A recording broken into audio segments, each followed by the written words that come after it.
Et si la partie la plus sombre et la plus redoutée de vous-même n'était pas un ennemi à vaincre, mais une porte vers une vitalité insoupçonnée? Nous portons tous en nous des zones d'ombre, des territoires inexplorés que la conscience préfère éviter, des recoins où résident les aspects de notre être que nous jugeons inacceptables, honteux ou simplement étrangers à l'image idéale que nous projetons. Cette réalité intérieure voilée, c'est ce que le grand psychologue Carl Jung a nommé l'ombre. Ce n'est pas le mal absolu, tapi dans les profondeurs, mais plutôt la somme de tout ce que nous avons refoulé, négligé ou condamné en nous-mêmes, souvent depuis l'enfance, sous le poids des attentes sociales, familiales, ou simplement par peur de ne pas être aimé ou accepté. L'ombre est notre autre intérieur, celui qui contient les désirs inavoués, les impulsions réprimées, les colères non exprimées, mais aussi, paradoxalement, des qualités non développées, une énergie brute, une spontanéité et une créativité étouffée.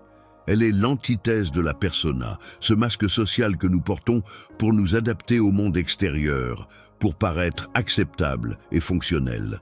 Tandis que la persona cherche l'approbation et la conformité, l'ombre incarne la rébellion, le non-conformisme, l'instinct pur. Beaucoup d'entre nous vivent dans une tension constante, un épuisement silencieux, une anxiété sourde. Nous sentons qu'une partie de nous est en guerre contre une autre. Nous nous jugeons sévèrement pour nos défauts, nous luttons contre des habitudes que nous ne comprenons pas, nous nous sentons incomplets ou hypocrites. Cette souffrance est souvent le symptôme direct de notre déni de l'ombre. En la repoussant dans l'inconscient, nous ne la faisons pas disparaître. Au contraire, nous lui donnons un pouvoir occulte. Elle agit dans l'obscurité, sabotant nos relations, minant notre estime de soi, nous poussant à des comportements impulsifs ou à des projections négatives sur les autres. Nous voyons chez les autres ce que nous refusons de voir en nous-mêmes. Le trait que nous détestons le plus chez notre collègue, la faiblesse que nous condamnons chez notre partenaire, la naïveté que nous méprisons chez un ami, sont souvent des fragments de notre propre ombre, que nous projetons sur eux comme sur un écran géant. C'est un mécanisme de défense inconscient, une façon d'externaliser le conflit intérieur pour ne pas avoir à y faire face. Mais cette stratégie a un coût immense. Elle nous coupe d'une source d'énergie vitale. Elle nous enferme dans un rôle rigide, la persona, et nous prive de la fluidité et de l'authenticité que seul l'accès à l'ombre peut offrir. L'ignorance de notre ombre nous rend vulnérables, prévisibles dans nos réactions négatives et incapables de véritablement nous comprendre. Nous devenons esclaves de forces intérieures que nous ne reconnaissons pas. Carl Jung considérait l'intégration de l'ombre comme la première et l'une des étapes les plus cruciales du processus d'individuation, ce chemin qui mène à devenir un être complet, unifié et unique. Il ne s'agit pas de libérer l'ombre pour agir selon toutes nos pulsions refoulées, ce serait l'anarchie psychique et sociale. Il s'agit de la reconnaître, de la comprendre, d'intégrer son énergie et ses contenus dans la conscience, afin qu'elle cesse d'opérer à notre insu et puisse devenir une alliée constructive plutôt qu'une force destructive. Comprendre l'ombre, c'est accepter notre humanité dans toute sa complexité, avec ses lumières et ses ténèbres.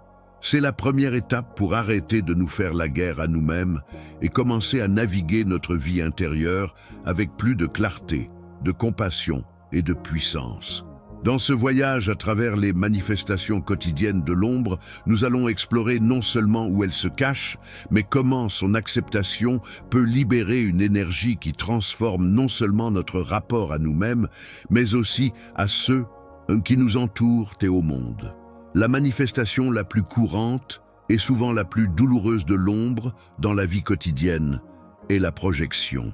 C'est un mécanisme psychologique puissant, décrit par Jung, où nous attribuons à d'autres personnes ou à des situations extérieures des qualités ou des sentiments qui existent en réalité en nous-mêmes, mais que nous n'avons pas reconnus ou acceptés. Pensez à cette personne qui vous irrite profondément.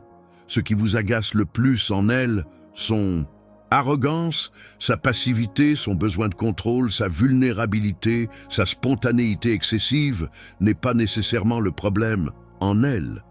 C'est souvent le reflet d'une partie de votre propre ombre que vous avez refoulée.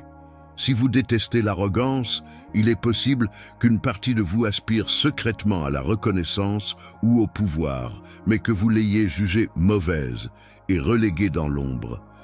Si vous êtes exaspéré par la passivité, il se pourrait que votre propre désir de vous laisser aller ou votre peur de l'action soit en jeu. La projection est une pièce de théâtre intérieur, où les acteurs sur la scène extérieure jouent les rôles de nos propres personnages d'ombre. Nous condamnons chez les autres ce que nous refusons d'intégrer en nous. Ce mécanisme est une armure psychique très efficace pour éviter l'introspection, mais il rend les relations humaines extraordinairement complexes et conflictuelles. Nous créons des ennemis, des rivaux, des figures d'autorité, tyranniques, des victimes, des objets de désir ou de mépris, non pas à cause de qui sont réellement ces personnes, mais à cause des ombres qu'elles activent en nous. La puissance de la projection est telle que nous sommes sincèrement convaincus que le problème est là-bas, chez l'autre.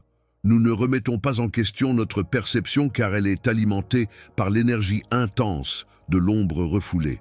Cette intensité émotionnelle, colère, aversion, fascination, envie, peur, est souvent le signal d'alarme que nous sommes en train de projeter. Une réaction disproportionnée à un comportement mineur chez quelqu'un est un signe presque certain que l'ombre est à l'œuvre. Pourquoi cette petite chose me met-elle hors de moi? Pourquoi cette personne me fascine-t-elle autant? Pourquoi cette situation me semble-t-elle si menaçante?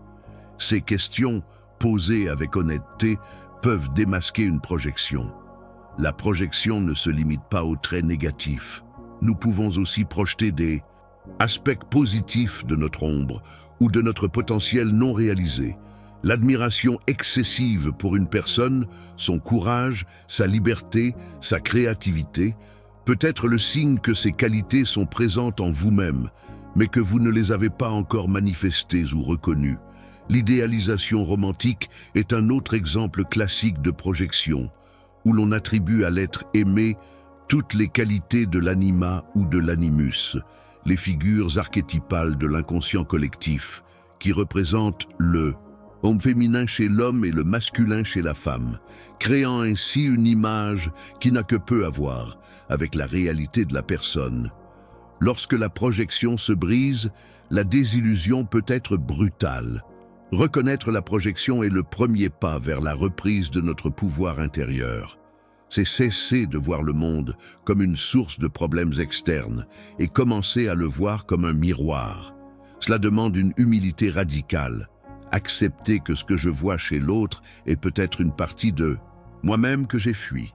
C'est un exercice inconfortable, souvent douloureux, car il nous confronte à nos propres jugements et à nos propres hypocrisies. Mais c'est aussi un acte de libération. Chaque fois que nous retirons une projection, nous réintégrons un fragment de notre énergie vitale qui était dispersée à l'extérieur. Nous devenons plus entiers, plus authentiques, et nos relations deviennent plus claires, moins chargées de drames inconscients. Le conflit extérieur diminue à mesure que nous acceptons le conflit intérieur. L'ombre, autrefois une source de friction projetée, commence à se révéler non pas comme un monstre, mais comme un réservoir de potentiel inexploré, attendant d'être intégré à la lumière de la conscience. Le coût psychique et émotionnel de la répression de l'ombre est colossal et souvent invisible. En refusant d'intégrer ces parts refoulées de nous-mêmes, nous ne faisons pas que les cacher.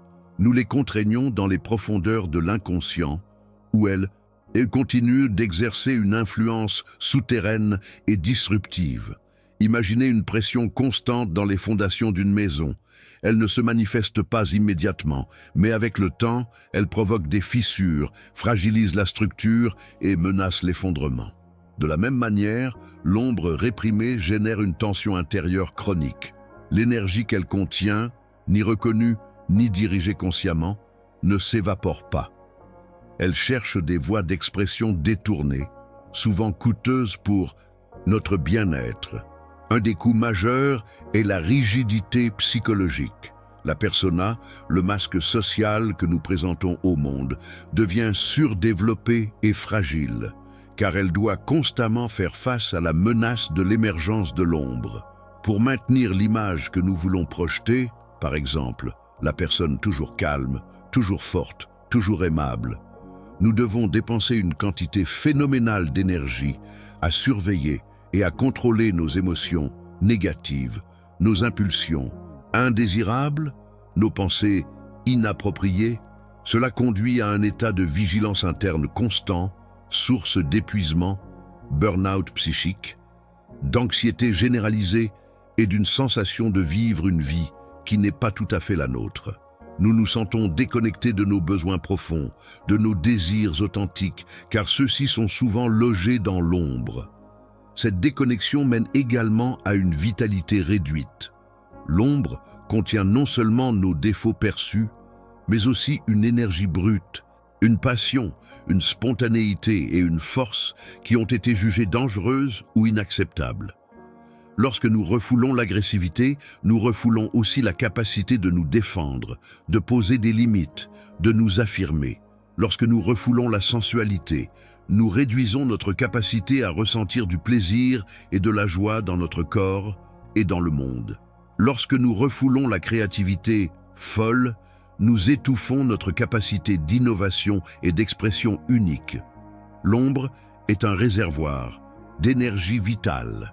La réprimer, c'est se priver de cette source, nous laissant avec une sensation de fadeur, de léthargie ou de vide existentiel. On se sent éteint ou on cherche désespérément de l'énergie à l'extérieur. Stimulation constante, validation, distraction, pour compenser le manque intérieur. Enfin, l'ombre réprimée se manifeste souvent par des symptômes physiques et psychologiques.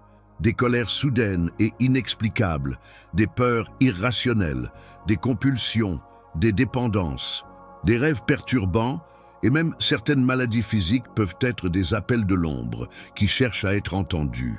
Si elle ne peut pas s'exprimer de manière saine et intégrée, elle trouvera d'autres chemins, souvent destructeurs. Le comportement autodestructeur, qu'il s'agisse de négligence de soi, de procrastination chronique, d'abus de substances ou de relations toxiques, peut être vu comme l'ombre agissant contre nous par frustration et désespoir. Elle n'agit pas par malveillance intrinsèque, mais par le besoin pressant d'être reconnue et acceptée. C'est le paradoxe de l'ombre. Ce que nous fuyons le plus est souvent la clé de notre libération et de notre complétude. Ignorer l'ombre n'est pas un signe de santé psychique, mais une source majeure de souffrance. L'approche de l'ombre n'est pas une option facultative sur le chemin du bien-être, mais une nécessité fondamentale pour vivre une vie authentique et pleine de sens. Aborder l'ombre n'est pas un processus de nettoyage ou d'élimination. C'est un travail d'intégration, un chemin qui demande courage, honnêteté et une bonne dose de compassion envers soi-même. L'ombre ne disparaît pas, elle est intégrée à la conscience, devenant ainsi une partie connue et gérable de la psyché, plutôt qu'une force agissant dans l'obscurité. Le travail sur l'ombre est l'un des aspects les plus difficiles du chemin d'individuation jungien, car il nous confronte aux aspects de nous-mêmes que nous préférerions ne jamais voir, mais c'est aussi là que réside un immense potentiel de croissance. Alors, comment commencer à faire la lumière sur cette obscurité intérieure ? La première étape est la reconnaissance. Il s'agit de devenir un observateur attentif de soi-même, en particulier de nos réactions les plus fortes et les plus inattendues. Carl Jung suggérait que les projections les plus révélatrices se trouvent dans nos rencontres les plus chargées émotionnellement. Qui vous met vraiment en colère, vous dégoûte, vous fascine, vous inquiète ou vous jalouse de manière intense et répétée. Au lieu de vous concentrer sur les défauts perçus de l'autre personne, posez-vous la question: quel aspect de cette personne active une telle intensité en moi ? Est-ce quelque chose que je critique en moi-même, quelque chose que j'admire secrètement et que je n'ose pas exprimer, quelque chose que j'ai refoulé parce qu'on m'a dit que c'était mal? C'est un exercice de miroir. L'autre devient un reflet, parfois déformé de votre propre paysage intérieur. Ce n'est pas facile, car notre premier réflexe est de nous défendre et de justifier notre jugement. Mais persévérer dans cette observation sans jugement moral, juste une curiosité factuelle, est une clé. Les rêves sont une autre voie royale vers l'ombre, selon Jung.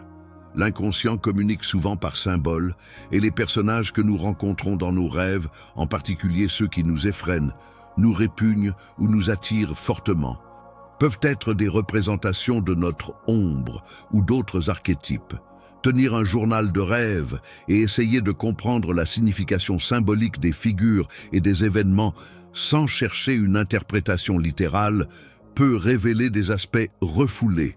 Si vous rêvez d'un voleur, d'un traître, d'un monstre, d'une sorcière ou d'un vagabond, demandez-vous quelle qualité ou impulsion associée à ces figures archétypales pourrait résider en vous.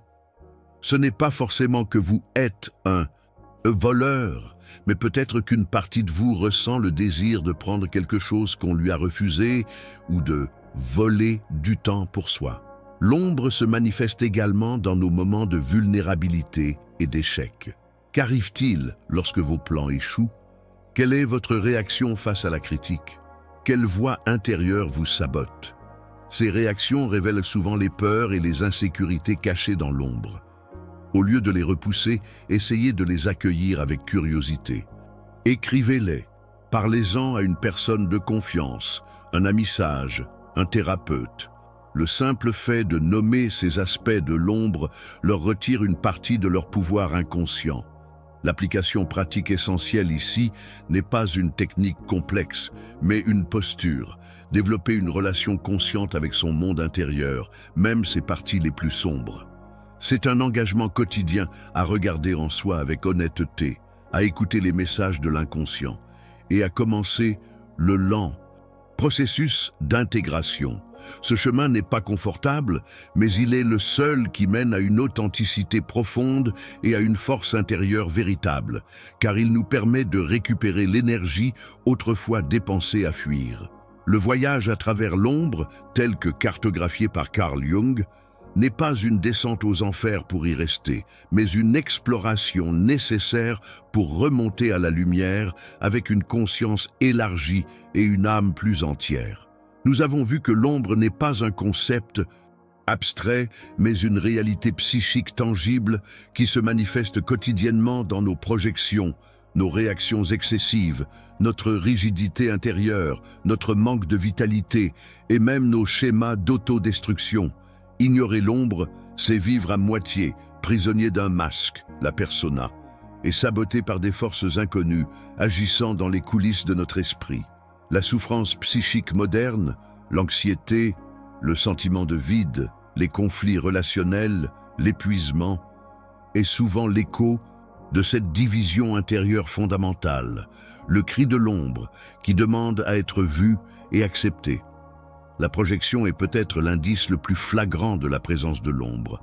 Ce que nous voyons avec une intensité émotionnelle chez les autres est très souvent un reflet de ce que nous n'avons pas reconnu en nous-mêmes. Transformer le regard extérieur en un miroir intérieur, c'est désamorcer une grande partie des conflits relationnels et récupérer l'énergie émotionnelle investie dans le jugement ou la fascination extérieure. C'est un acte radical d'honnêteté envers soi qui déstabilise initialement mais ouvre la voie à une compréhension plus profonde de soi et des autres. Le coût de la répression, quant à lui, se paie cher en termes de vitalité, d'authenticité et de paix intérieure. L'énergie contenue dans l'ombre, si elle n'est pas intégrée, agit contre nous, créant des tensions, de l'épuisement et des comportements autodestructeurs. Reconnaître ce coût, c'est prendre conscience de l'urgence de ce travail intérieur. Le chemin vers l'intégration de l'ombre est celui de la conscience et de l'acceptation. Ce n'est pas un combat pour éradiquer les aspects négatifs, mais un processus pour les comprendre, les accueillir et intégrer leur énergie. Écouter nos rêves, observer nos réactions intenses face aux autres, explorer nos peurs et nos vulnérabilités sont autant de pratiques pour éclairer les recoins de l'ombre. Il ne s'agit pas de se complaire dans ces ténèbres, mais de reconnaître que ces ténèbres contiennent des graines de lumière, une énergie brute nécessaire à la complétude et à la force intérieure. L'intégration de l'ombre mène à une plus grande authenticité, une capacité accrue à gérer les défis de la vie, une relation plus saine avec soi-même et avec les autres. Ce travail n'est jamais fini. L'ombre est dynamique, elle évolue avec nous. C'est un dialogue continu avec les profondeurs de notre psyché. C'est la reconnaissance humble que nous sommes des êtres complexes, des paradoxes marchands, contenant à la fois des anges et des démons, des saints et des pécheurs, de la lumière et des ténèbres. L'individuation, ce processus de devenir la personne unique que l'on est destiné à être, passe nécessairement par cette rencontre et cette intégration de l'ombre. C'est en cessant de la fuir que nous pouvons récupérer son énergie et la mettre au service de notre croissance et de notre créativité. Comme le disait Jung, on ne devient pas éclairé en imaginant des figures de lumière, mais en rendant la conscience à l'obscurité. C'est un chemin inconfortable, mais c'est le chemin de la totalité. Le concept de l'ombre nous confronte à une vérité fondamentale et souvent dérangeante. La complétude ne vient pas de la perfection ou de la pureté, mais de l'intégration de toutes les parts de notre être, y compris celles que nous jugeons indésirables. Dans notre quête de développement personnel ou spirituel, il est tentant de vouloir se débarrasser de tout ce qui nous semble négatif, la colère, la jalousie, l'égoïsme, la paresse. Mais l'approche jungienne, et au-delà, une sagesse psychologique profonde, suggère que ces traits ne sont pas des ennemis à détruire, mais des aspects de notre humanité qui, une fois reconnus et compris, peuvent se transformer ou révéler l'énergie qu'ils contiennent d'une manière constructive. L'agressivité reconnue peut devenir une saine affirmation de soi. La jalousie comprise peut révéler un désir de croissance ou une qualité admirée qu'il faut cultiver en soi. L'égoïsme accepté peut se transformer en un sain respect de ses propres besoins. Ce dialogue avec l'ombre est au cœur du processus d'individuation, ce chemin que Jung décrit comme le processus psychologique qui mène à la réalisation de soi, à devenir un être unique et indivisible. L'individuation n'est pas l'égocentrisme ou la réalisation d'un idéal de l'ego.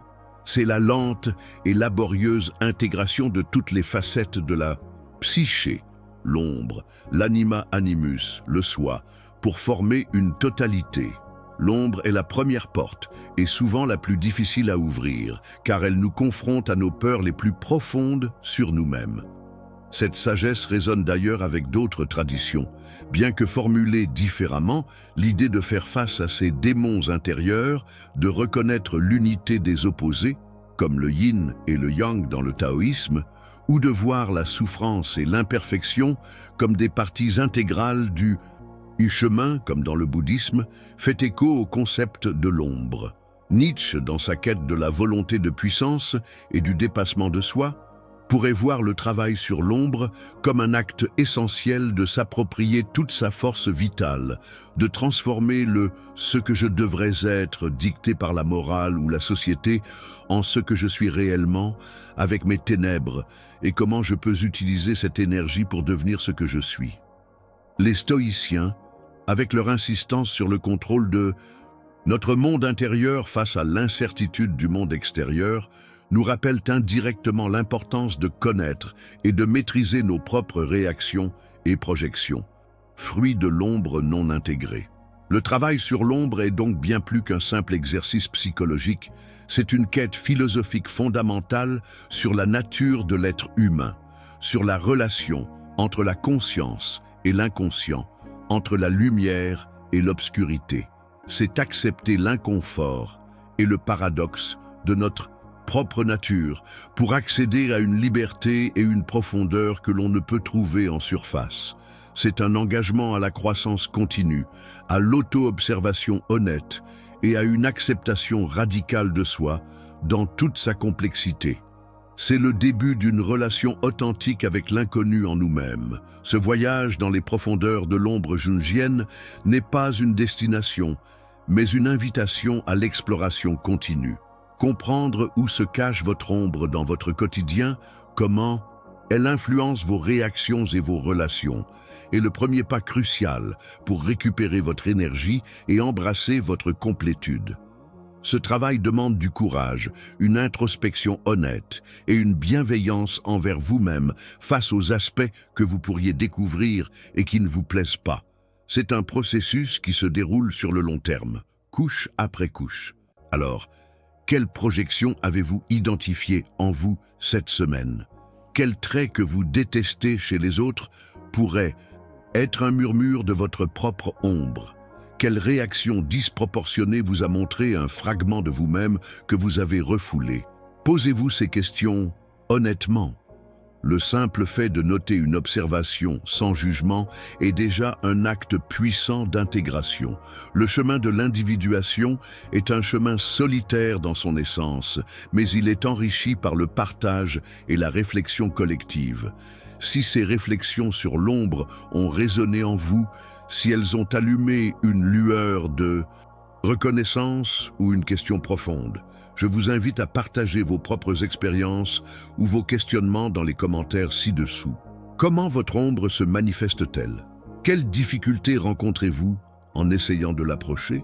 Vos partages nourrissent la conversation et éclairent le chemin pour d'autres qui se posent les mêmes questions. L'exploration de la psyché humaine est un voyage universel et nous pouvons apprendre énormément les uns des autres.